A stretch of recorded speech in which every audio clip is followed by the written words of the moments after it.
Giaksyonan na sa barangay ang baradong imburnal nga nakamugna sa traffic og perwisyo sa mga motorista sa NLSA Road, Barangay San Isidro ning syudad.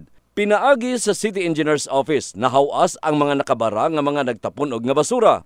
Tungod sa pagkahawas sa mga basura, daling nitunhay ang dagan sa tubig nga maoy ginapasalamatan sa mga residente. Maayo naman kay wala namang kasabal dito sa karsada gud, di naman maapaw.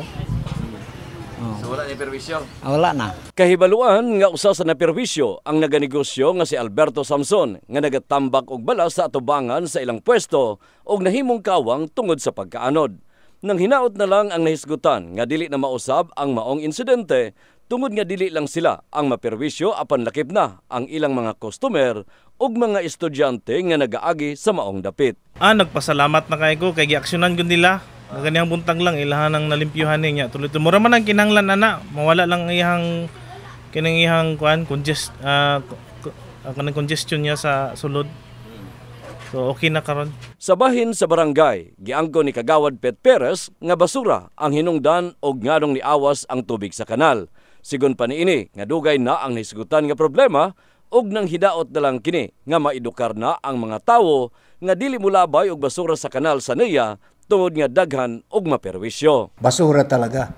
Ever since, basura talaga ang na-cause ng mga problema sa ating mga kanal.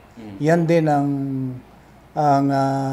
kinasasakit ng ulo ng NEA, kasama tayo dyan, at saka ang barangay, na dahil sa may mga kababayan tayo na hindi pa talaga educated pagdating sa how to handle, how to dispose properly ang basura. Ginapahinumduman usab niini ang katawhan sa ilang barangay nga kun adunay madakpan nga nagalabay og basura sa dili insaktong labayanan, siguradong manubag sa silot base sa ordinansa nga may naa sila. In the heart of changing lives, kini si Brigada Dani Case, Brigada News.